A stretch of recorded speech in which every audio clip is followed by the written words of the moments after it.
Bismillahirrahmanirrahim. Assalamualaikum warahmatullahi wabarakatuh. Alhamdulillahi rabbil alamin. Wassalatu wassalamu ala rasulillahil karim Sayyidina Muhammadin al-amin wa ala alihi wa sahbihi ajma'in wa ba'd.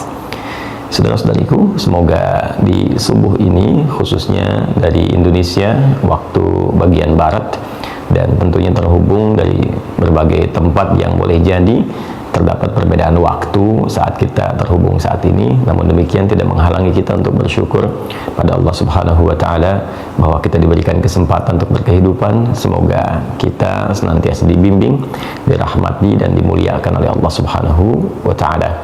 Selanjutnya kita pun bersolawat pada Rasulullah SAW dengan berharap dari salawat yang kita mohonkan kepada Allah terpercik kepada kita percikan-percikan keteladanan yang dituntunkan Rasulullah SAW dan berpeluang mendapatkan syafaat Rasulullah saat kita kembali pada Allah Subhanahu wa Ta'ala. Saat ini kita akan mencoba menyambungkan kembali pembelajaran kurikulum kita di MIRA, Ma'had Islam Rafi'ah Akhyar, dalam pembelajaran kurikulum online yang insya Allah seperti kami sering kali sampaikan dan tegaskan, beberapa waktu ke depan setelah ada penyesuaian di pembangunan pesantren, kita akan mulai masuk pada kurikulum pembelajaran yang tersusun sesuai dengan jurusan-jurusan yang telah dipilih. Sudah ada 5-6 spesialisasi ya, yang sebelum pandemi bahkan kita telah belajar offline. Baik teman-teman sekalian, nanti kita akan sampaikan itu semua di akhir pembahasan. Kita akan melanjutkan terlebih dahulu materi yang telah kita kurikulumkan dari pembahasan seputar akidah.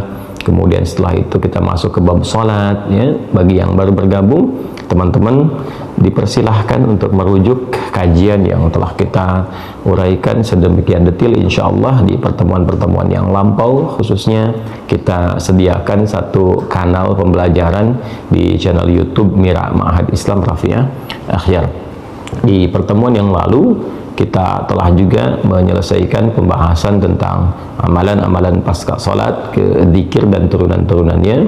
Sekarang kita akan membahas dari amalan turunan-turunan salat sunnah ya, amalan turunan salat sunnah. Dan di kesempatan ini kita akan memulai dengan satu salat yang mendapatkan perhatian tinggi di dalam Al-Quran, juga dalam hadis-hadis Nabi Sallallahu Alaihi Wasallam, dengan rincian-rincian yang sangat luar biasa, keutamaan-keutamaan yang juga ditampilkan sangat penting baik dalam Al-Quran ataupun juga hadis-hadis Nabi Muhammad Sallallahu Alaihi Wasallam. Yang dimaksud adalah salat tahajud. Hari ini kita akan ambil bagian pertama karena waktu kita juga cukup singkat. Kita akan bahas tentang pengertian, keutamaan, dan tentunya perbedaan antara sholat tahajud dan sholat lail atau qiyamul lail. Bismillahirrahmanirrahim. Di antara sekian sholat sunnah atau dikenal juga dengan nafilah, kita berikan dua perbedaan ya dari istilah. Jadi kalau disebutkan nafilah, maka itu yang dimaksud perbedaan jenis sholatnya ya. Jadi sholatnya dengan sholat apa? Fardu. Jadi ada yang diwajibkan, yang 5 waktu itu 17 rakaat ya. Ada yang tambahan dari yang pokok itu, tambahan dari yang wajib. Nah, tambahan dari yang pokok, dari yang wajib itu disebutnya dalam Al-Quran dengan nafilah ya, sesuatu yang diikutkan pada yang pokok, yang kalaupun tidak ada sesuatu itu, yang pokok tetap utuh ya, tapi ini akan berpengaruh pada keindahan, kebaikan, kesempurnaan. Kita ambil contoh misalnya dalam bahasa Arab, kalau teman-teman misalnya lihat kerbau, sapi dan seterusnya gitu ya, nah itu punya ekor kan ya, ada ekornya ya. Nah sapi tanpa ekor misalnya kan tetap sapi ya, kelihatan dari rupanya, depannya dan seterusnya, tapi kelihatannya ada sesuatu yang kalau ditambahkan ekor itu terlihat jadi lebih sempurna kan ya, jadi lebih bagus, lebih indah. Nah itu dalam bahasa Arab, tambahan ekor itu kalau dimasukkan itu nafilah namanya ya, nafilah. Baik, jadi sesuatu yang bertambah pada yang pokok, ditambahkan pada yang pokok, yang dengan tambahan itu menjadikan kesempurnaan itu menjadi bertambah, lebih baik, lebih bagus ya, disebut dengan apa? Nafilah. Jadi di dalam Al-Quran kita akan dapati salat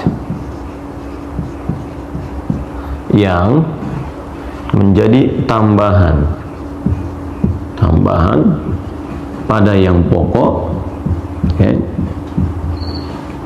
Yang pokok ini ada yang fardu atau kita kenal dengan wajib, salat wajib. Ini yang 5 waktu, 17 rakaat. Okay. Sementara yang dimaksudkan tambahan dari yang pokok, harap digarisbawahi, bukan menambah bilangan yang pokok. Ya, dari 5 jadi 6, dari 17 misalnya jadi 18 atau 20. Tidak, bukan itu yang dimaksudkan. Tambahan dari yang pokok itu disebut dengan nafilah. Ya. Ya.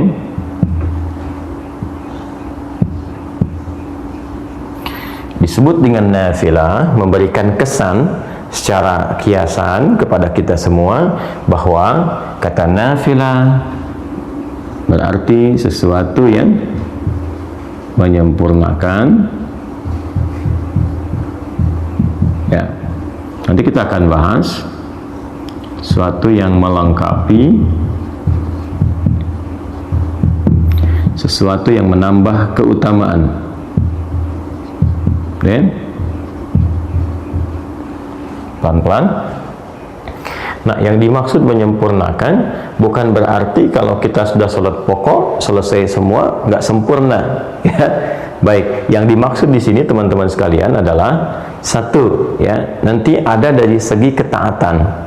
Jadi ketika seseorang menunaikan sholat nafilah di luar sholat yang pokoknya, maka seakan-akan ia menyempurnakan, menambah kesempurnaannya ya dalam hal menaati Allah Subhanahu wa taala, bertambah ketaatannya, lebih sempurna lagi, gitu kan?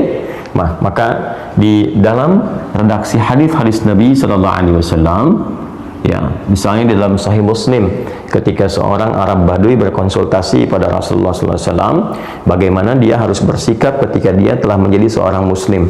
Ya, ini barangkali juga bisa dijadikan panduan sebagai fikih, ya, fikih untuk para muallaf misalnya, atau juga fikih untuk orang-orang yang berada di situasi-situasi tidak ideal, ya, untuk menunaikan amalan-amalan yang luas sifatnya. Ya, jadi Nabi SAW memberikan pesan kepada orang ini, karena orang Baduy ini ya tinggal di tempat yang tidak biasa, nggak setiap waktu bisa menemukan masjid, nggak setiap saat bisa bangun malam karena dia pindah-pindah, mungkin kena badai, mungkin dingin dan sebagainya. Jadi Nabi mengajarkan kepada orang ini ketika dia bertanya, "Ya Rasulullah, ajarkan, tunjukkan padaku amalan yang singkat, padat, tapi berpotensi memasukkan aku ke surga." Kan? Nabi SAW mengajarkan, ya, engkau tunaikan sholat yang pokok. Allah mewajibkan kepadamu 5 waktu, ya, silahkan tunaikan. Illa antatawwa, kecuali engkau ingin menambah ketaatan kepada Allah, ingin menyempurnakan ketaatanmu, tambah lagi, maka silahkan tambahkan tatawwu namanya, ya, tambahkan ketaatanmu. Illa antatawwa, tatawwa. Nah, tatawwu ini berbentuk sifat, ya, asalnya dari kata taat, ta'atun. Tatawwa ya tatawwa tatawwan, kata dasar akarnya adalah taat, ya. Jadi ketika seorang menambah ketaatannya kepada Allah dengan menambahkan amalan-amalan di luar yang pokok, di luar yang fardu, seperti hadis tadi ketika Nabi mengatakan kalau engkau pengen tambah ketaatan, silahkan tunaikan yang sunnah-sunnah. Ya, maka dengan menambah tambahan-tambahan di luar yang pokok itu, dia sedang menyempurnakan ketaatannya kepada Allah Subhanahu wa taala. Jadi salat nafilah di luar salat pokok disebut dengan nafilah karena menyempurnakan ketaatannya kepada Allah Subhanahu wa taala. Jelas sampai sini, ya? Baik, jadi telah kita temukan dalam Al-Quran juga dalam hadisnya. Dalam Al-Quran tentang nafilah, kita langsung turunkan Quran di pokoknya surah ke-17 misalnya, Al-Isra di ayat yang ke-79. Wa minal laili fatahajjad bihi nafilatan laka, dan di antara sebagian malam itu jika engkau ingin bangun menunaikan ibadah, menyempurnakan ibadah ketaatanmu kepada Allah di waktu malam, silahkan tunaikan tahajud, dan itu termasuk nafilah. Kan? Ketika disebutkan nafilah, menyempurnakan amalan pokokmu, menyempurnakan ketaatan, maksudnya ya menambah ketaatan pada Allah Subhanahu wa taala. Yang kedua, melengkapi. Apa yang dimaksud dengan melengkapi di sini? Ya, yang dimaksud bukan melengkapi jumlah bilangan rakaatnya, kan? Jadi bukan berarti oh ini ada yang kurang, tambahkan. Jadi kalau saya misalnya lupa sholat subuh, gitu kan? Tadi karena terlalu ngantuk misalnya ditunaikan 1 rakaat dan juga lupa tidak sujud sahwi dan seterusnya, gitu kan? Nah itu babnya berbeda, bukan ditambah dengan sholat sunnah. Ya, nanti ada tambahan-tambahan untuk melengkapi bilangan-bilangan yang pokok itu, ya, entah itu nanti dengan mengulang kembali kalau diduga yang pertama ditunaikan itu memang betul-betul tidak khusyuk, tidak maksimal sehingga mengeluarkan dari sifat-sifat benarnya menunaikan sholat, ya, atau nanti ada mekanisme lain yang tidak sama dengan amalan-amalan yang nafilah. Maka yang dimaksud di sini adalah melengkapi kekurangan-kekurangan sifat, ya, yang terkait dengan satu bisa kekhusyuan, ya kan? Nah, boleh jadi ketika menunaikan sholat tadi misalnya sholat subuh waktu Indonesia bagian barat, ya kan? Ya, ada dari kita 2 rakaat itu dapat khusyuknya misalnya 1,5 rakaat. Nah, sebagiannya ada yang menerawang kemana dan sebagainya, ya kan? Ya, ada yang dapat khusyuknya misalnya 1 rakaat dan sebagainya. Nah, yang menyempurnakan, melengkapi dalam konteks ini kekhusyuan yang dimaksudkan, sehingga pahala yang didapatkan ya tetap disempurnakan dengan amalan-amalan ini, kurangnya dicari dengan nafilah, kurangnya dicari dengan nafilah. Nah, inilah fungsinya disebut dengan nafilah, menyempurnakan, melengkapi ya nilai-nilai yang terdapat dalam amalan fardu yang dirasakan kurang. Seperti halnya apa? Kekhusyuan, atau juga dalam konteks pahala. Ya. Ya, hadisnya sangat viral sekali. Masih ingat ya? Inna awwala ma yuhasabu bihil 'abdu yaumal qiyamati as-shalah. Ya, sungguh amalan pertama yang akan dihisab di hari kiamat itu, kata Nabi sallallahu alaihi wasallam, adalah salatnya. Idza salahat salahat sairu amali wa idza fasadat fasada sairu amali. Jika salatnya terindikasi baik, maka ini memberikan sinyal yang baik bagi amal-amal lainnya. Namun jika salatnya bermasalah, maka ini memberikan kesan ada persoalan pula di amal-amal yang lainnya. Karena itu nanti kita akan temukan di bab-bab salat itu dampaknya kepada amalan lain, bahkan kepada perilaku sangat tinggi.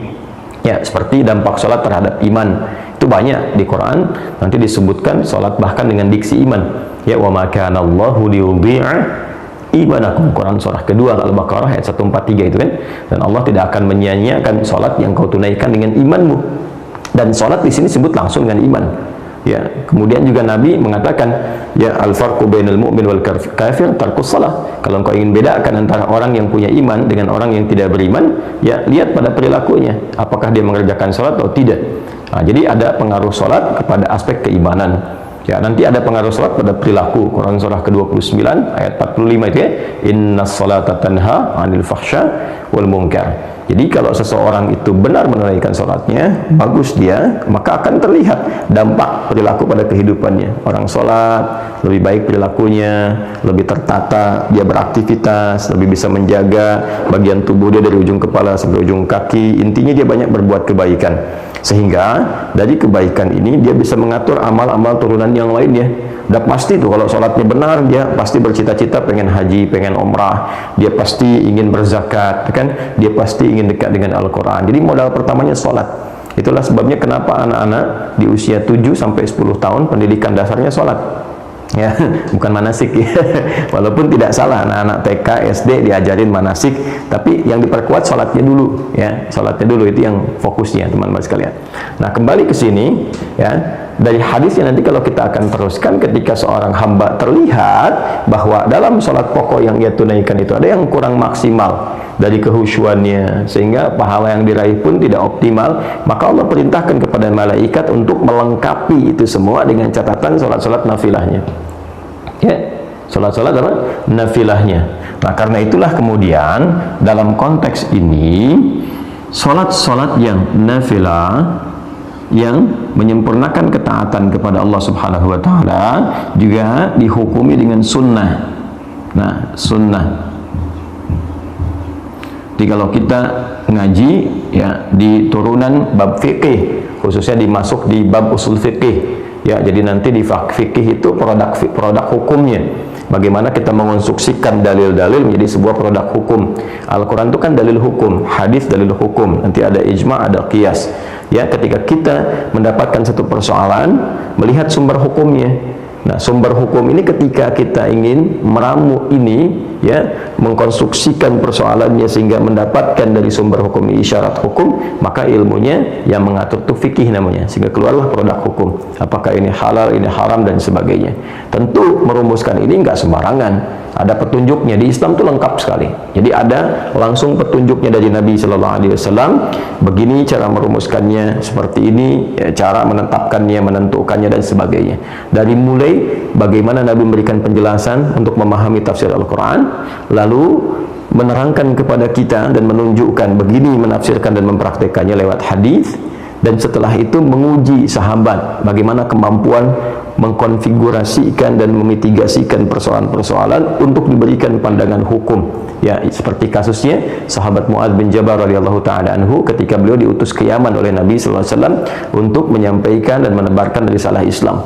Maka kepada Mu'adz bin Jabal Nabi mengetes beliau sebelum berangkat, ya, mencoba untuk mengkonfigurasikan pemahamannya benar nggak ketika berangkat ini, dites dulu. Nah, itulah tugasnya para dai sebelum berangkat tuh, lengkapi diri dengan pengetahuan, kemampuan juga untuk memahami sumber-sumber hukum Islam, ya, sehingga Nabi memastikan kalau engkau nanti ingin memutuskan perkara, bagaimana caramu melakukannya. Maka kata Mu'adz, saya akan melandaskan semua apa yang akan saya jawab itu, pertama saya lihat sumber hukumnya dari Al-Quran, ya, setelah itu dari mana? Ya, dari hadis. Setelah itu kalau engkau ingin memutuskan itu, engkau tidak dapat langsung lihat dalilnya spesifik di Quran, juga di hadis, bagaimana? Ya, ana ajtahidu bi ra'yi, kata beliau, saya menggunakan pendekatan, ya, pemahaman saya yang bersumber dari Al-Quran dengan hadis. Jadi dikonfigurasikan, oh ini seperti ini nih memahaminya. Ini ada ayatnya, ini ada hadisnya, lihat isyaratnya kemana, begini hukumnya. Dan nanti yang luar biasa membaca itu ya untuk merumuskan pola hukum di turunan fikih sehingga menjadi kaidah-kaidah fikih, diantaranya Al-Imam Asy-Syafi'i dengan kitabnya yang sangat terkenal yaitu kitab Ar-Risalah yang dikodifikasikan, dibukukan dari hasil surat menyurat beliau. Ya, dengan seorang pembesar yang meminta petunjuk, dijawab, minta petunjuk, dijawab oleh Imam Syafi'i, lantas itu kemudian dibukukan. Yang sebelumnya didahului juga oleh Imam Abu Hanifah, memberikan isyarat-isyarat qiyas nanti. Ya, karena di tempat beliau beraktivitas di Irak itu karena jauh dari Madinah, maka pendekatan ra'i, ya, rasionalitas itu lebih banyak. Jadi kalau kita lengkap di Islam itu, kalau ingin belajar spesifikasi tentang turunan sumber hukum dalil, ada Imam Malik misalnya, rahimahullahu ta'ala, yang tumbuh berkembang sampai wafat di Madinah, imamnya Madinah, Imam Darul Hijrah.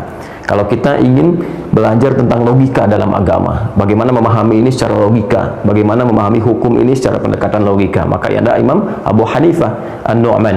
Ya, kalau kita ingin menggabungkan keduanya, ada Al-Imam Asy-Syafi'i. Nanti muridnya Imam Asy-Syafi'i ada Imam Ahmad bin Hanbal. Jadi lengkap, kita tinggal merujuk, memilih, melihat, dan melengkapi keseluruhannya.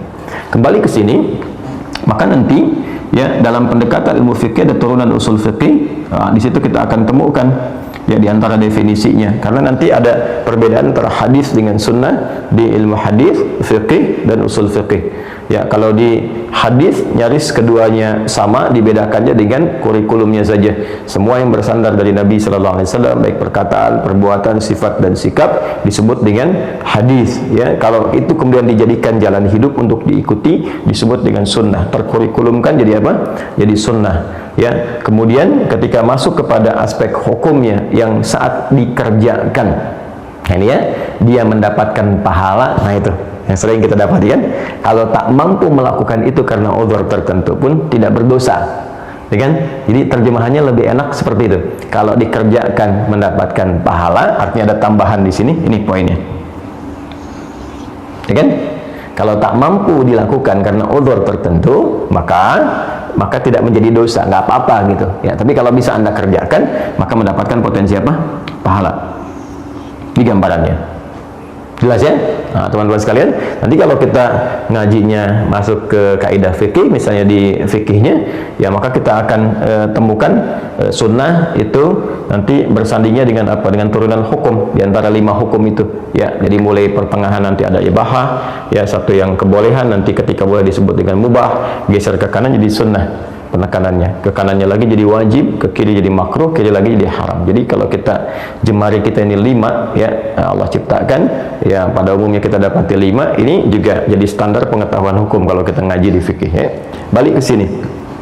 Nah, ini nanti akan diperintahkan oleh Allah kepada malaikat untuk melengkapi pahala-pahala ini. Karena itu disebut dengan sunnah ya.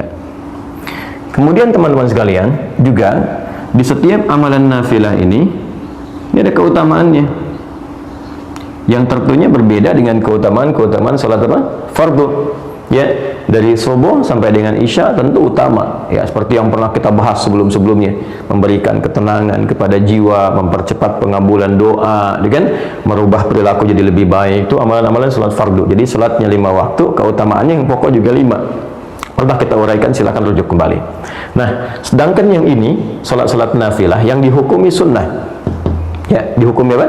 Sunnah. Nanti kita akan kaitkan kenapa lebih banyak disebutkan sunnahnya, viral namanya dibandingkan dengan nafilah, karena ada aspek yang ini, yang ketiga ini, keutamaan. Ternyata di setiap salat nafilah itu akan ditemukan keutamaan-keutamaan yang bahkan boleh jadi nggak didapati dalam salat fardu ya. Nanti kita lihat ragamnya. Misal sering kita dapati salat yang rawatib yang tersusun ya, bersanding dengan salat-salat fardu. Misal 2 rakaat sebelum subuh tadi kan, kemudian 4 rakaat sebelum zuhur. Kalau tak mampu 4 jadi 2, hadisnya Ibnu Umar radhiyallahu taala anhuma. 2 rakaat setelah zuhur kan, 2 rakaat setelah maghrib, 2 rakaat setelah isya kan. Nanti ada yang rawatib itu yang 12 ya. Nah, itu diantara keutamanya apa? Memberikan kelengkapan kepada salat fardu dari segi kehusyuan, segi pahala. Nanti ada salat mutlak ya, ada yang waktunya dekat dengan salat fardu, ada yang terpisah jauh. Seperti yang dekat-dekat itu misalnya 4 rakaat sebelum asar. Hadisnya Ibnu Umar radhiyallahu taala anhuma, rahimallahu imra'an shalla qabla al-'asri arba'an. Allah merahmati seorang hamba yang salat 4 rakaat sebelum asar. Nanti ada yang agak mendekat lagi misalnya tapi ada jeda seperti salat syuruq, ya kan? Nah, yang hadisnya sangat viral sekali. Nanti kita akan masuk ke situ juga, ya. Man shallal ghadata fil jama'ati, siapa yang menunaikan salat fardu subuh dengan berjamaah. Nanti tafsirnya kita akan bahas kemudian, apakah di masjid atau cukup berjamaah, ya. Kemudian tsumma yaqudu yadhkurullah, kemudian dia duduk berzikir kepada Allah Subhanahu wa taala sampai tiba awal duha, yaitu syuruq. Ya, kemudian dia tsumma yusalli rak'atain, dia salat 2 rakaat. Fa kana alaihi ka ajri hajjin wa umratin, maka seakan-akan dia mendapatkan pahala senilai haji dan umrah. Kata Nabi, sempurna, ya. Nah, ini diantaranya. Kemudian nanti masuk ke duha, pertengahan duha, akhir duha, sampai juga nanti ada tahajud di malam harinya, ya, atau juga secara umum ada qiyamul lail. Nah, itu setiap bagian sholat punya keutamaannya sendiri. Apa fadilahnya salat syuruq, apa pertengahan duha, apa akhir duha, apa keutamaan tahajud dan seterusnya. Nah, jadi di setiap amalan-amalan kenapa disebut dengan nafilah, ya, memberikan kesan bahwa ada sesuatu di dalam yang menyempurnakan, ada sesuatu yang dalam yang melengkapi, ada keutamaan yang boleh jadi nggak diraih di dalam sholat fardu karena urusan-urusan tertentu, ya, tambahan-tambahan tertentu. Baik, nah bukan berarti wah kalau begini saja berarti untuk apa mengerjakan yang fardu kalau nggak dapat ini. Tidak, cara berpikirnya bukan demikian.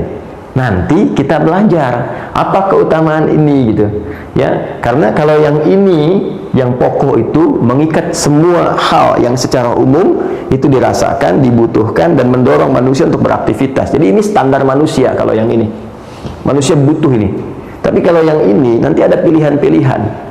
Ya, boleh jadi si fulan aktivitasnya di A, nanti yang cocok sholatnya ini. Si fulan ada di B, nanti yang sesuai sholatnya ini. Itu maksudnya. Nanti kita akan dapati.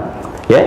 Nah, karena psikologi manusia umumnya kalau ingin mengerjakan sesuatu butuh motivasi yang dia dapatkan apa. Jarang motivasinya ketaatan, jarang. Kecuali punya tingkat keimanan yang sangat tinggi. Ya, biasanya motivasi manusia pada umumnya kalau saya kerjakan ini dapat apa? Kan? Kalau saya bisa melakukan ini, apa yang bisa diraih? Nah, karena itu bab salat nafilah jamaknya disebut dengan nawafil. Nafilah jamaknya disebut dengan nawafil. Itu lebih banyak diviralkan, dipopulerkan dengan istilah yang sunnah. Ya, salat-salat sunnah. Selain menunjuk kepada hukumnya, baik kan, yang tidak sama dengan fardu, juga menekankan dari sisi keutamaannya.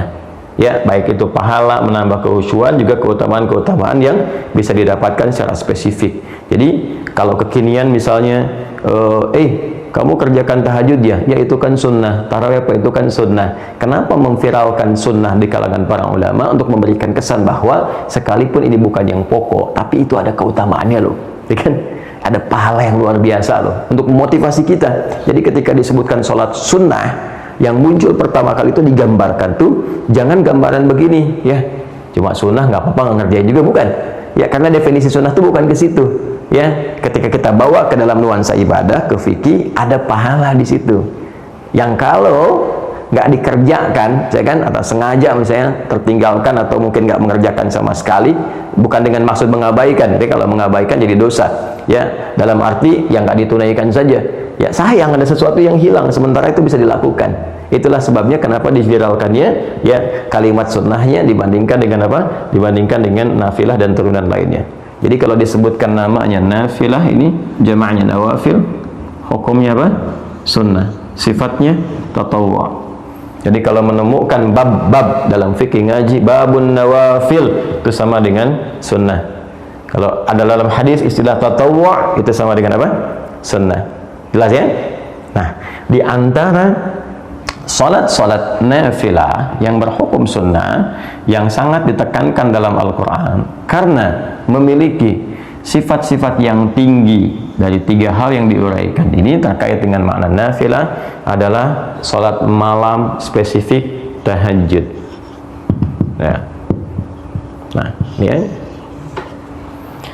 Jadi pendekatan pembelajaran kita di Mira itu lebih menekankan pada pendekatan pemahaman ya. Silahkan kita boleh menghafal, bagus ya menghafal itu, tapi saya menginginkan hafalan yang dipahami ya, bukan hafalan yang sekedar diingat ya, tapi rapuh dalam pemahaman. Makanya kita mulai dari dasar dulu sehingga kita paham ketika menunaikan tahajud itu, oh berarti dia ada pahalanya, oh berarti ada kesempurnaan, sesuatu yang istimewa di dalamnya, oh ada sesuatu keutamaan yang nggak didapatkan dalam sholat-sholat yang lain.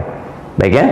Nah, jadi diantara yang sangat ditekankan dalam Al-Quran untuk menunaikan sholat nafilah dari sekian banyak ragam sholat dan disebut dengan nafilah adalah tahajud.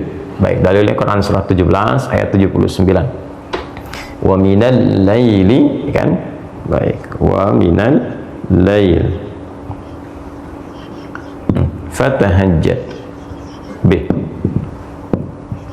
Nah, nafilatul lak kita temukan katanya nafilatul lak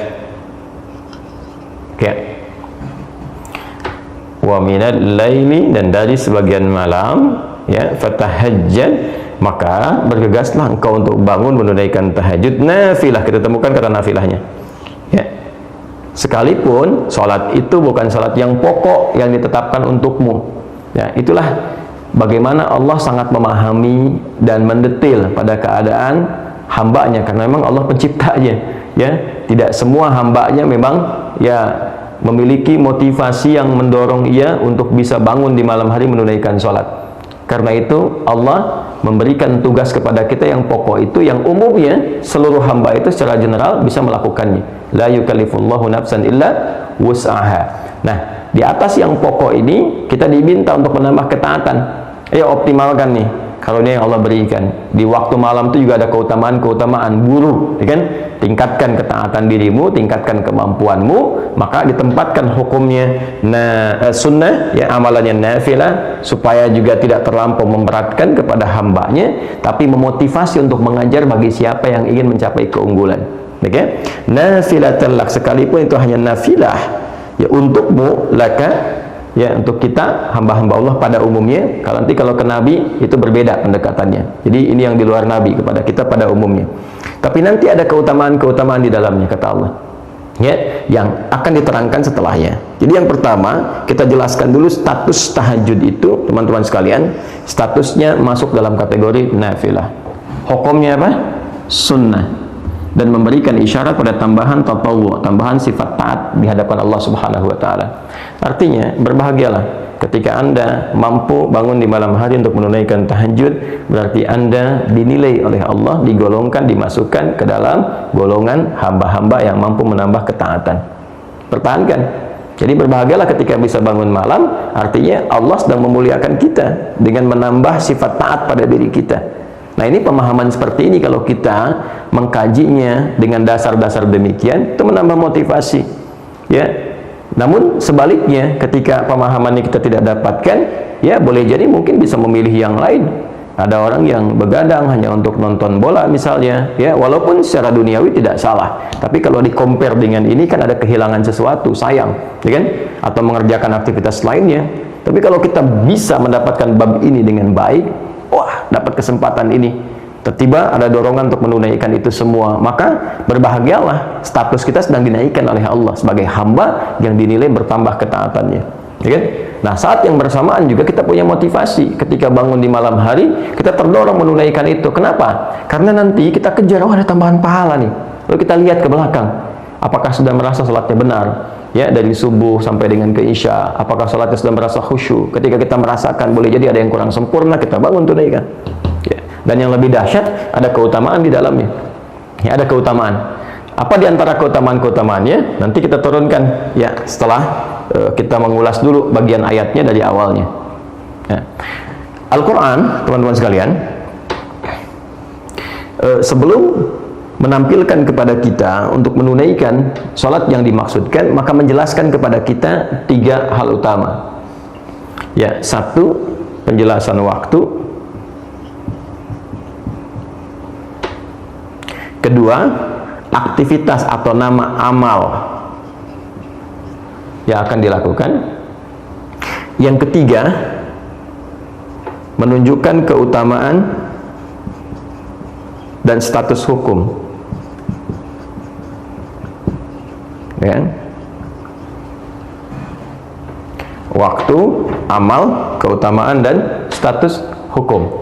Nah, yang menarik teman-teman sekalian, ini cara kita mengkaji. Boleh kita mengkaji dengan pendekatan-pendekatan, misalnya mengawalkan, bisa membahas waktunya dulu, atau kita juga bisa membahas keutamaannya dulu untuk menghadirkan motivasi, lalu setelah itu baru mulai ke teknis dengan menentukan waktu. Bisa jadi demikian. Nah, kita terangkan tadi, selesaikan di pertengahan dulu, ya, khairul umuri awsatuha, hal yang terbaik menerangkan yang tengah-tengahnya dulu, ya. Baru setelah itu kemudian kita masuk kepada 2 pilihan bagian, baik waktu ataupun keutamaannya. Nah, tahajud, kita masuk ke sini dulu. Apa itu tahajud yang terkait dengan waktu? Seperti yang saya sampaikan, teman-teman sekalian, tahajud itu asalnya dari kata tahajjada, ya tahajjadu, tahajjudan. Kita uraikan ke sini. Ya, saya mesti menguraikan dari turunan yang lebih detail, karena kalau saya langsung ke pokok katanya, boleh jadi ada sebagian teman-teman yang mungkin mengawali pembelajaran di ilmu shorof, di tasrif, gitu kan, tidak ke ilmu lughah, ke atasnya belum sampai, ya tidak ke pokok, sehingga terjadi di situ lompatan-lompatan yang kadang-kadang mungkin dari sebagian teman-teman tidak sampai ke sana, ya. Karena alhamdulillah kita kan memulai juga dengan spesialisasi bahasa Arab, gitu ya. Kayak kalau saya bilang nanti langsung dari hajada, boleh jadi yang belajar tasrifnya dari shorof belum ke lughah yang agak ke atas sedikit, menyimpulkan salah misalnya, ya. Maka kita urutkan secara agak lebih mendetil. Dari kata tahajjada, ini tahajud. Dari kata tahajjada, tahajjada, ya tahajjadu, tahajjudan. Tahajjad itu pokoknya dari kata hajada. Ini akar katanya. Hajada, singkatnya ditambahkan tak di depannya, kemudian tasdid sebelum akhirnya. Ya? Nah, agak cepat. Hajada ini akar kata awalnya, akarnya ini bermakna satu aktivitas, ini amal perbuatan, satu aktivitas yang dikerjakan di malam hari setelah diawali dengan tidur terlebih dahulu. Ya? Jadi awali dengan tidur, bangun beraktivitas, itu hajada pokoknya. Baik ya? Nah, kalau kita ingin tambahkan ini dalam bentuk kesungguhan, serius pengen bangun nih di malam hari untuk beraktivitas, kan? maka tambahkan tak di depannya. Ini fungsinya nih, ya, secara bahasa. Lalu kalau ingin mengisyaratkan bahwa aktivitas itu nggak mudah dilakukan, nggak semua orang bahkan yang ketika bangun langsung bisa mengerjakan aktivitas itu, kan? Ya, pengen ngerjainnya jam 3:30, bangunnya 2:30, berusaha udah bisa bangun tuh, kan? Tapi tiba-tiba kemudian dia duduk dulu, tahan ngantuk, begitu sadar jam 5, kan? Bisa terjadi demikian ya. Nah, maka untuk memberikan kesan kesungguhan, dan itu tidak mudah, butuh motivasi 2 kali lipat, double. Sesuatu yang double itu yang menunjukkan kesan mesti tambah, ya, untuk berlipat itu tasydid disebutnya dalam bahasa Arab. Jadi asalnya menyatukan 2 harakat, yang satunya itu mati, yang satu hidup, ya.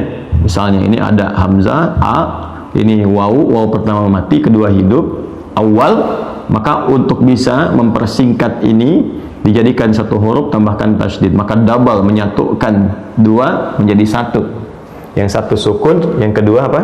Berharakat. Jelas ya? Ini dari kajian dasarnya. Tapi tasydid juga seakar dengan syiddah, sesuatu yang nggak mudah. Jadi kalau kita ngaji fikih bahasa, kita akan dapatkan biasanya pekerjaan-pekerjaan yang tidak mudah dikerjakan, sehingga butuh motivasi double, 2 kali lipat. Ya, itu secara psikologisnya dia ditambahkan tasydid sebelum akhirnya. Maka berubahlah dari kata hajada menjadi tahajjada, memberikan kesan bahwa kesungguhan, keseriusan untuk mengerjakan aktivitas di malam hari setelah tidur terlebih dahulu, walaupun itu tidak mudah dilakukan, tapi dia menumbuhkan motivasi berkali lipat untuk mewujudkan itu. Nah, sifatnya, karakternya disebut dengan tahajud namanya, ya, tahajud nih. Ini di Quran kembalinya ke sini, ke kata kerjanya, untuk menunjukkan pekerjaannya. Ya, wa minal laili, dan dari sebagian malam. Minnya sebagian, menunjukkan 2 kesan. Ya, kesan pertama, nggak harus semalam suntuk penuh untuk menunaikan ibadah ini. Ya, cukup sebagiannya lah yang Anda pandang Anda bisa mengerjakan itu secara ideal, sesuai dengan kelapangan Anda. Ya, misalnya kalau Ba'da Isya istirahat, sekarang jam 8, misalnya istirahat jam 9, ya, bangun di pertengahan malamnya, dengan memberikan kesan bahwa ya saya bisa bangun jam 1 misalnya, silahkan kerjakan. Jam 2 misalnya, silahkan. Ya, atau awal-awal dekatkan ke subuh misalnya. Kalau subuhnya 4:35 misalnya, ya Anda bisa tunaikan jam 4 misalnya, atau 4:15, sehingga ketika selesai dekat ke subuh dan tidak terlampau ngantuk untuk mengerjakan salat subuh, karena di awal-awal. Ya, ini kesan min yang didapatkan teman-teman sekalian. Ya, wa minal laili, dan dari sebagian malam, gak harus semua di waktu malam kemudian Anda gunakan untuk mengerjakan itu. Ya, jadi ini kesannya. Nah, yang paling menarik adalah supaya kita nggak terlampau lompat, kembali ke sini. Fa. Jadi kalau ada fa itu memberikan kesan bahwa ini sesuatu yang penting, sehingga cepat dieksekusi, tidak ditunggu-tunggu, tidak dilama-lama. Ya, jadi kalau sudah bangun, teman-teman sekalian, di malam hari itu siapkan diri dengan baik. Misalnya pengen bangun jam 3:30, pasang alarm dulu kan, 3 kali ya, seperti biasa, 2:30, jam 3, jam 3:04. Alarm pertama matikan, alarm kedua siap-siap, yang ketiga sudah ya ready lah ya untuk persiapan itu. Maka kalau sudah siap itu pakai fa, cepat, segera tunaikan, jangan pakai jeda gitu, langsung eksekusi. Kemudian tak, ya serius dah, maka cepatlah bersungguh-sungguh kan untuk menunaikan sholat, kan? Bangun, tunaikan sholat, sekalipun tidak mudah kerjakan, tumbuhkan motivasimu 2 kali lipat lebih dari yang biasa untuk mengerjakan itu. Itu cara memahaminya, ya. Dan dari sebagian malam, gak harus sepenuh malam kau kerjakan itu, ya kan? Silahkan, cepatlah engkau bisa bangun, walaupun itu tak mudah untuk kau kerjakan, cepat kejar dengan serius, ya kan? Tambahkan motivasimu 2 kali lipat dari sebelumnya, tunaikan sholat, ya, yang didahului dengan tidur terlebih dahulu, ya. Jadi ini syarat kedua dari min ini, ya, dari min ini gunakan waktunya untuk istirahat dulu, ya. Jadi bukan begadang malamnya tunaikan, tidak. Nanti itu perbedaannya dengan qiyamul lail. Kalau qiyamul lail nanti itu lebih umum sifatnya, termasuk di dalamnya nanti sholat-sholat yang sifatnya bisa ditunaikan sebelum tidur, ya. Ya, misalnya Anda mau kerjakan 4 rakaat sebelum tidur, karena diduga malamnya nggak bisa bangun misalnya kan, maka setelah sholat isya, sholat sunnah 2 rakaat rawatibnya, ya Anda misalnya sholat 2 rakaat atau 4 rakaat tutup dengan witir sebelum tidur. Nah, itu masuknya kategorinya kayak mulai, bukan tahajud, Ya, qiyamul lail bukan tahajud. Itu perbedaan qiyamul lail dengan tahajud. Jadi kalau qiyamul lail itu sifatnya lebih umum. Ya, salat yang ditunaikan dari mulai ba'da isya sampai menjelang sahar. Ya, karena lail itu waktunya nah kita masuk sini aja biar kita padukan. Lail, nah waktunya terbentang dari ba'da isya sampai menjelang sahar. Sahar itu waktu singkat ya sebelum fajar tiba. Amalan di waktu sahar disebut dengan sahur namanya. Ya, jadi kalau spesifiknya, kalau ini ba'da isya misalnya 19.45 misal. Kalau ini subuhnya misalnya 4.35, taruhlah 15-20 menit sebelum subuh 4.15 misalnya. Kan? Nah, ini masih masuk kategori lail, kan? Nanti di sahar pun masih boleh ditunaikan sholat sampai menjelang adzan, karena Nabi pun dalam satu riwayat pernah kemudian berhenti di waktu sahar ini, ya kemudian beliau beristighfar jenak sambil miring ke kanan itu kan, sambil rebahan itu, ya. Tapi dalam satu riwayat ditemukan, termasuk dari riwayat Imam Ahmad ya rahimahullah taala, bahwa Nabi menduga sudah masuk waktunya fajar. Kan, maka beliau akan rebahan fajar, ternyata masih jauh ya, belum masuk waktu fajarnya, maka beliau teruskan dulu sholatnya 2 rakaat lagi ya. Ya, ini ada kebolehan. Nanti ada amalan utamanya, amalan utama di waktu sahar kita bahas supaya tidak terlampau lompat. Nah, dari ba'da isya sampai ke sini lail namanya ya, lail, al-lail. Jadi nanti ada pembuka malam, pembukanya muqaddimatul lail itu disebut dengan maghrib. Masuk lailnya itu isya ya, isya nih. Jadi ini dari mulai awal-awal sampai ke pertengahan, tengah malam ya, sampai nanti ke penghujungnya sampai sepertiga malam, sampai masuk ke sahar ya. Jadi kalau kita mau petakan tinggal dibagi saja. Misalnya di sini dari mulai sepertiga akhir sampai ke ujungnya, misalnya dari jam 1.30 misalnya, terus sampai dengan jam ke-4.15 ya. Nanti kalau sudah masuk ke teknis kita bisa bahas bagaimana teknisnya kalau dikonversi ke waktu, kira-kira kebiasaan Nabi bangun jam berapa, selesai jam berapa, itu kita bisa turunkan ya. Baiklah teman-teman sekalian, nah ini dari waktunya ini, kalau ada orang misalnya dia menduga karena lelahnya luar biasa aktivitas, dia duga nggak akan bisa bangun nih jam segini nih, maka dia memilih sholat ba'da isya, sholat sunnah 2 rakaat untuk rawatibnya, lalu dia sholat sebelum tidur nih ya. Apakah dia witir misalnya ya, yang dia tunaikan langsung 3 rakaat misalnya, 1 atau 3, atau dia sholat pendahuluan dulu 2 rakaat ya, atau 4 rakaat lalu dia witir misalnya 1 rakaat ya, maka itu masuknya kategorinya sholat yang disebut dengan qiyam ya, turunan dari kata aqama yuqimu, diambil dari kata aqama, sifatnya disebut dengan qiyam ya. Maka yang ditunaikan di malam hari, sifatnya waktu malam, waktunya malam, maka disebut dengan qiyamul lail ya, atau disebut juga dengan sholatul lail. Nah, biasanya kalau sudah sholatul lail spesifik nanti nama lain dari tahajud, tapi kalau qiyamul lail masih umum. Jelas ya teman-teman sekalian, jelas ya.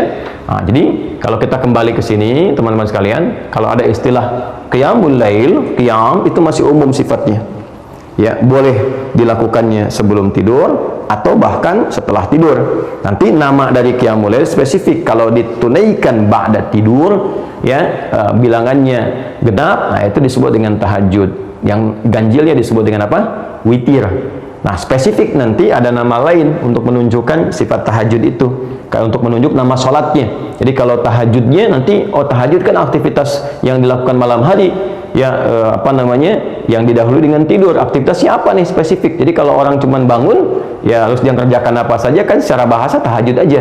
Maka nanti oleh Nabi disebut dengan sholat ya, namanya bukan sekedar aktivitas, tapi yang ditafsirkan di sini sholat ya. Dari mana taunya? Ada kaitan dengan ayat sebelumnya, ayat 78, aqimis sholata ya liduluki syamsi ila ghasaqil laili wa qur'anal fajr inna qur'anal fajri kana mashhuda. Nyambung langsung ke ayat 79, wa minal laili ya. Tunaikan salat yang pokok nih, waktunya diatur kata Nabi. Allah sudah tetapkan waktunya. Dari mulai tergelincir matahari terus diurut sampai ketemu waktu isya. Nanti begitu isya ada malam nih menjelang sahar. Nah, di antara malam itu tunaikan tahajud. Maka yang dimaksud di sini salat ya. Dari mana tafsiran itu tahu salat selain petunjuk ayat? Nanti hadis Nabi. Misalnya kita temukan dalam Sahih Muslim. Sahih Muslim nomor hadis 749. Temukan juga di Al-Bukhari nomor hadis 990.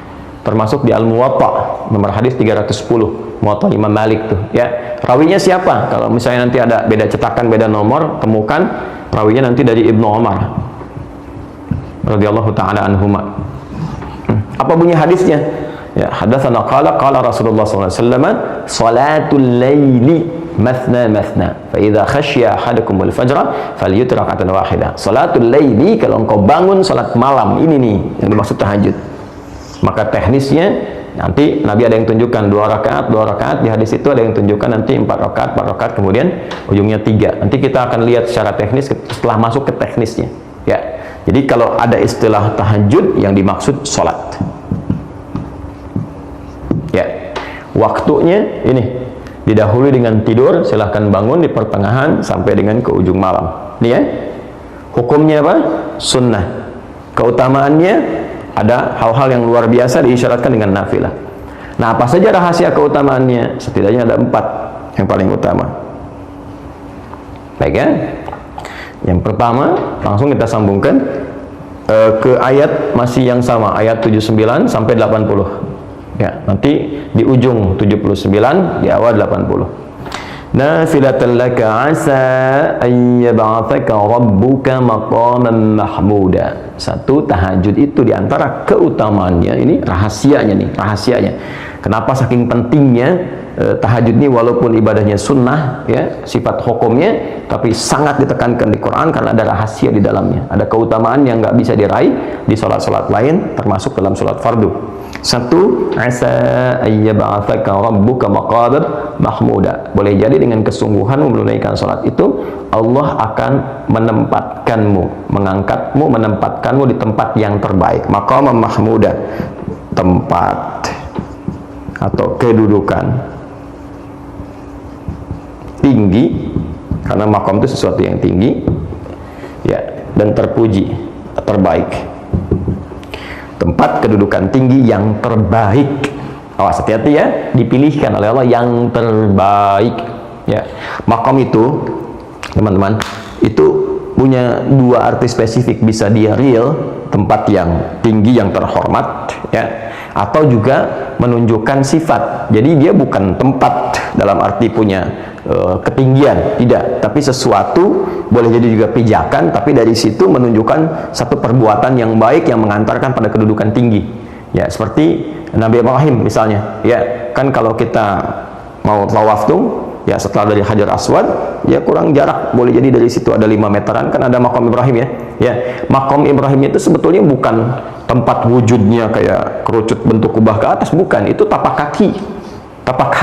Jadi Nabi Ibrahim alaihissalam itu ketika beliau akan meninggikan bangunan Ka'bah, berpijak, ya, pijakan awalnya di situ posisinya. Itu isyaratnya di Quran surah kedua Al-Baqarah ayat 125. Ya, wa idh ja'alnal baita mathabatan lin-nasi wa amna wattakhidhu min maqami Ibrahim musalla. Jadi pijakan pertama untuk meninggikan bangunan Ka'bah, yang dengan pijakan itu menjadi terhormat, kedudukan beliau tinggi. Saking terhormat tingginya, Allah jadikan area itu tempat sholat, ya, tinggi itu. Jadi kalau kita sudah menemukan maqam, artinya kita katakan kedudukan, tempat tinggi yang terhormat, yang terbaik, ya.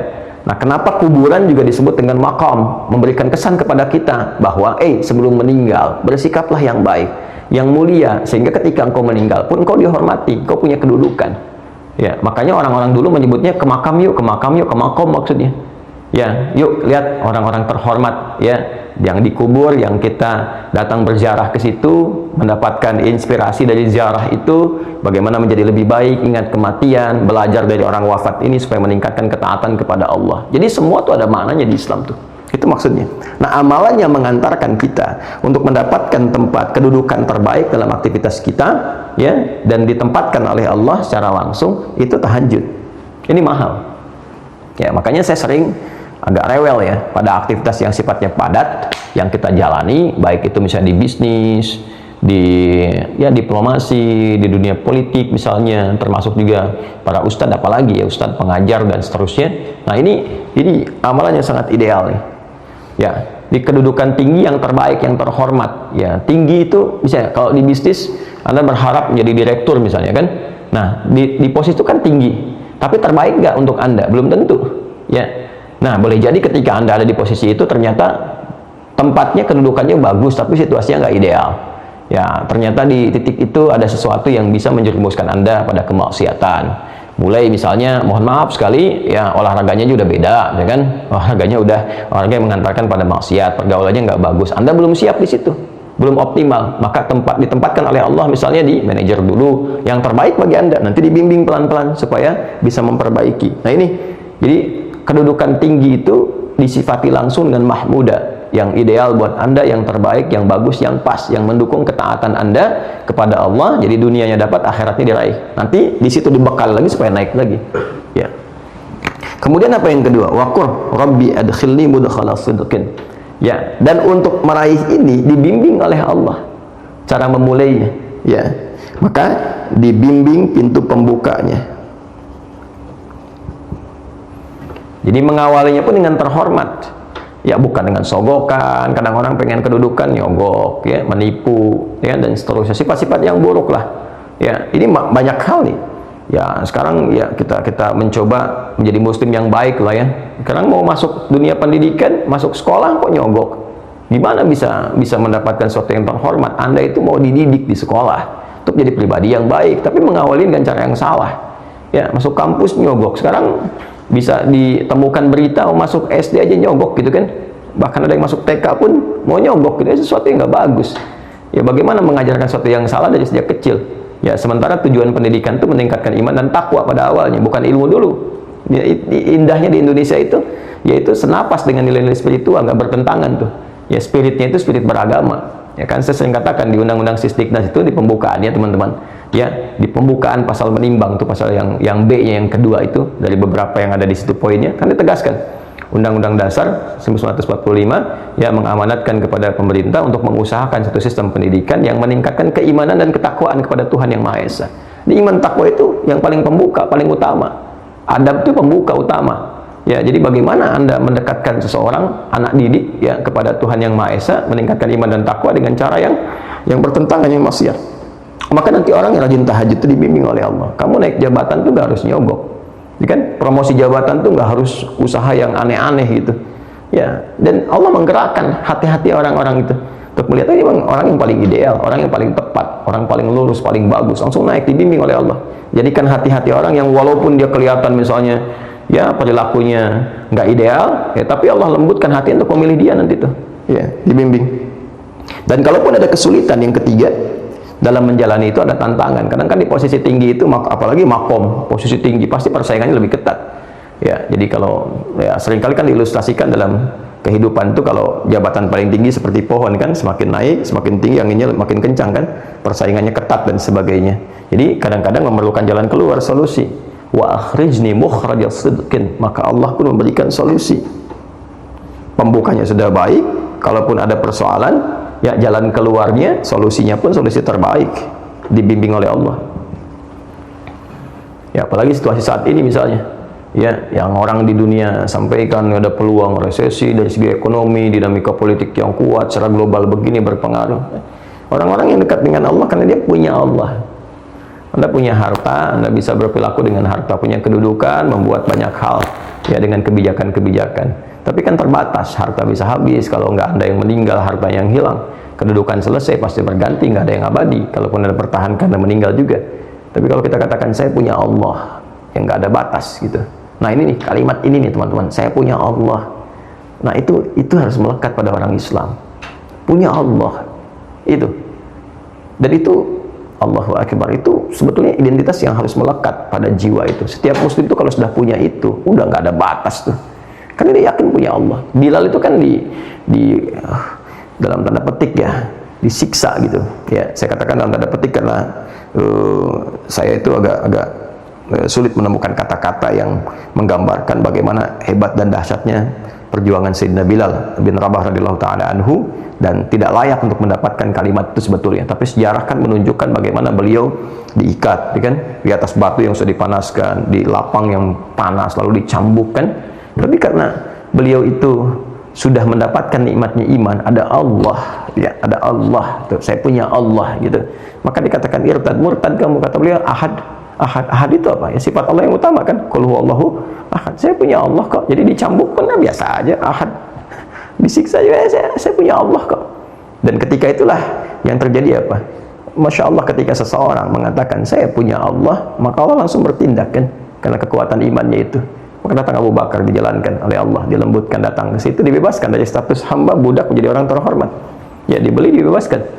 Ya, sangat terhormat. Nah, ini kalau kita punya prinsip seperti itu, maka insya Allah perbuatan-perbuatan buruk itu akan menepi dengan sendirinya. Tidak ada hal-hal yang buruk yang akan menyertai sesuatu yang didekatkan kepada Allah. Dengan sifat apapun, Anda pejabat, kalau Anda mengatakan saya punya Allah, Anda nggak akan korupsi.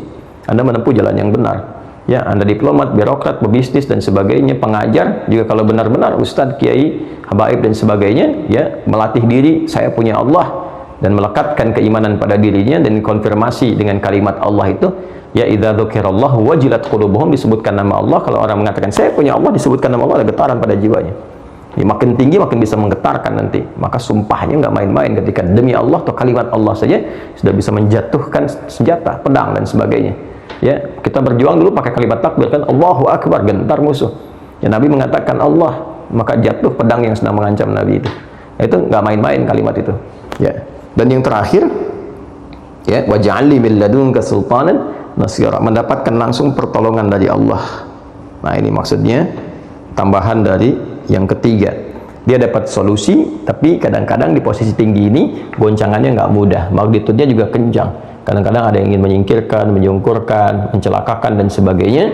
Ya, maka Allah langsung yang menurunkan satu skema untuk menolongnya. Dan ini yang kaitan nanti termasuk dengan surah Yasin dalam konteks pengepungan Nabi Shallallahu Alaihi Wasallam. Ya, Allah kemudian jadikan matanya tak bisa melihat, orang-orang itu ditidurkan, mengantuk. Yang mengepung Nabi 100 orang, pasukan khusus yang kalaupun ada hewan tuh bisa terasa, terlihat dan sebagainya. Tapi ya, Allah Subhanahu wa taala berkehendak Nabi melenggang begitu saja dalam keadaan ya 100 orang pasukan khusus pemuda-pemuda terbaik itu dalam keadaan yang tidak sadarkan diri. Ya, ini pertolongan yang Allah berikan. Jadi dalam kondisi-kondisi yang sifatnya padat, aktivitasnya kuat dan juga tantangan serta dinamikanya juga cukup beragam dan tinggi, maka ada satu amalan, kurang lebih begitulah, yang rahasia amalan ini bisa memberikan pengantar, perlindungan, dan juga penjamin pada kesuksesan yang diharapkan. Amalan itu disebut dengan tahajud.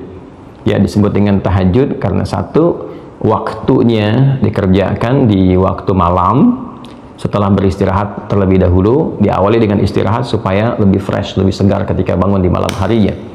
Kemudian yang kedua, tidak mudah melakukan ini karena keutamaannya juga banyak, maka butuh motivasi yang kuat, serius untuk menunaikan.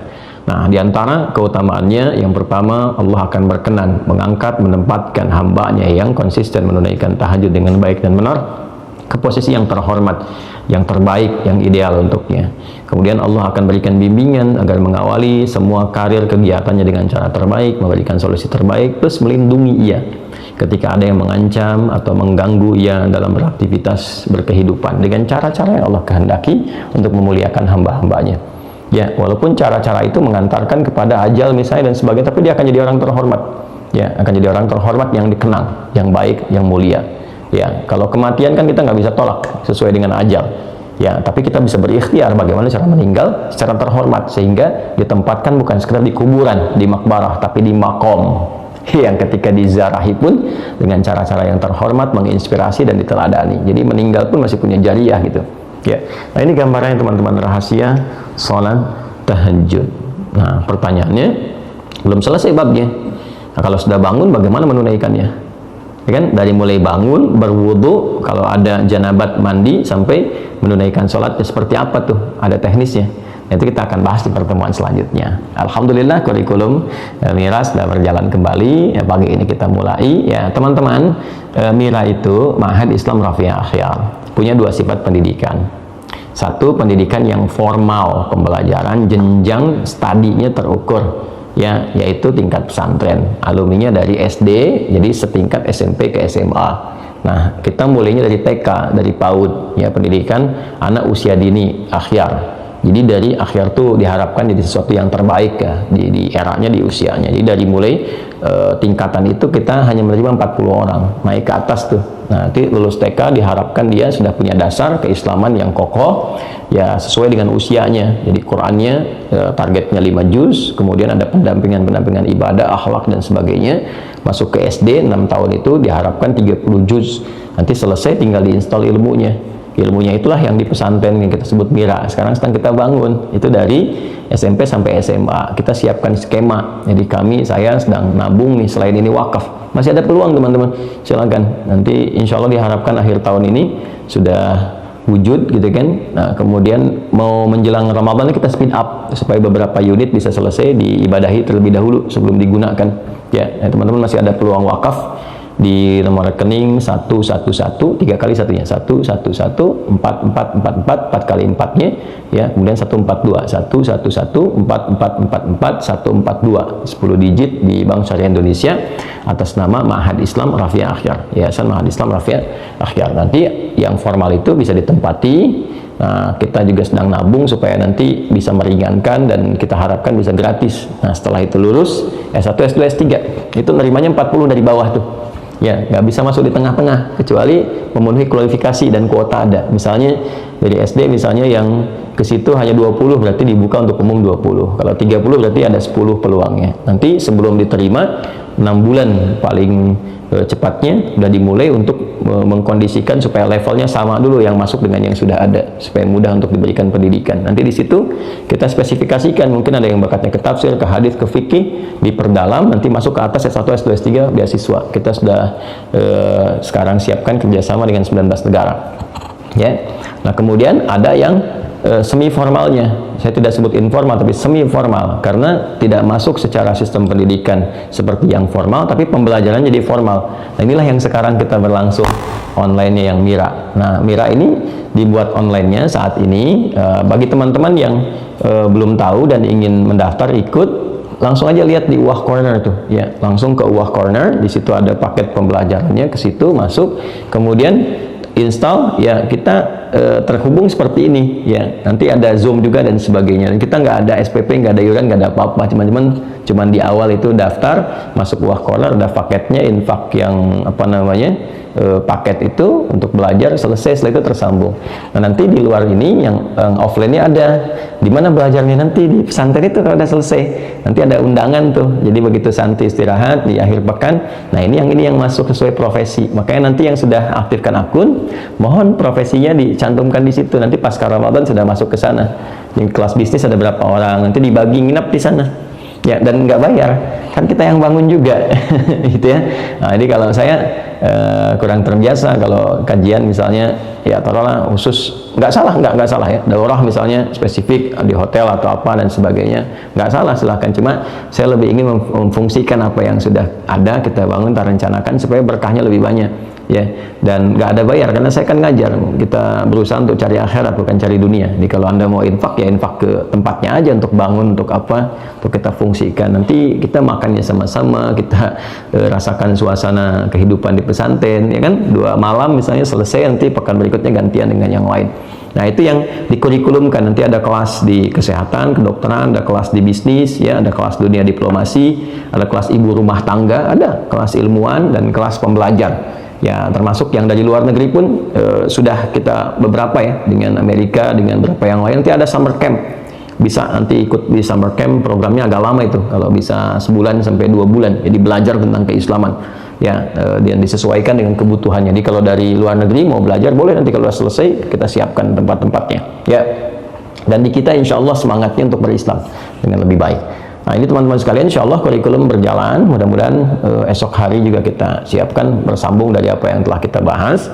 Kemudian nanti kalau udah masuk bulan Maret, Miranya spesifik untuk Ramadan ya, persiapan Ramadan, karena nanti sudah akan masuk awal-awal ke Ramadan. Jadi sudah Sya'ban tuh, awal Maret itu sudah ke awal-awal menjelang pertengahan Sya'ban ya, nanti masuk 22 itu sudah akhir Sya'ban, 23 atau 24 nanti kita akan bahas tuh ya, untuk masuk awal Ramadan bersamaan dengan awal Ramadan. Jadi fikihnya kita siapkan dari awal supaya saat Ramadannya kita optimal Ya, dan yang kedua informasi pentingnya teman-teman sekalian, kita sedang menyiapkan paket-paketnya untuk pembelajaran. Nanti ada juga kejutan, ada juga yang dari sekarang kita siapkan. Nah, untuk hafalan nih, kita udah tebarkan kemarin buku paket hafalannya, kita siapkan ke Sumbawa ada 2000 plus 300 ke pesantren Dia Malelanya, jadi 2300. Kemudian di Bengkulu kita siapkan 2000 ya, lalu kita Riau juga kita berikan 1000 ya, kemudian juga ada di Sukabumi kemarin ya 100 paket kita berikan. Satu paket itu ada 3 buku. Nah, teman-teman yang pengen ikut ke visi ini, jadi kita berikan itu, kita sebarkan tuh secara gratis. Nanti pas Ramadan kita berikan kurikulum menghafal Quran selama Ramadan. Paketnya udah ada, tinggal dikasih bimbingan terkoneksi ya. Nah, itu kita mau bagikan gratis teman-teman. Jadi kalau mau ikutan teman-teman bisa ke rekening, lihat deskripsi aja ya. Di BSI juga tuh yang atas nama Tahajat itu ada di situ ya, tinggal dicek paketnya kemana, itu nanti difungsikan untuk bisa mendapatkan paket-paket yang akan kita sebarkan. Insya Allah optimalisasinya ada di Ramadan. Saya kira itu yang bisa kita terangkan dulu di subuh kali ini ya, mudah-mudahan ada manfaat yang Allah ridhai dan mendorong kita untuk semangat menunaikan, meraih kehidupan yang baik dan akhir yang husnul khatimah insyaallah. Terima kasih terhubung di subuh kali ini waktu Indonesia bagian Barat. Semoga Allah rahmati kita semua. Allahumma taqabbal minna innaka antas samiul alim wa tub alaina innaka antat tawwabur rahim. Rabbana atina fid dunya hasanah wa fil akhirati hasanah wa qina adzabannar. Allahumma ya arhamar rahimin warzuqna ni'matat tahajjud fi hayatina ya Allah waj'alna minal mustaqimin fiha ya arhamar rahimin. Wassallallahu alaihi wasallam Muhammad wa ala alihi wa sahbihi ajma'in wa akhiru da'wana subhanakallahumma wa bihamdika nashhadu an la ilaha illa anta nastaghfiruka wa natubu ilaik walhamdulillahi rabbil alamin. Assalamualaikum warahmatullahi wabarakatuh.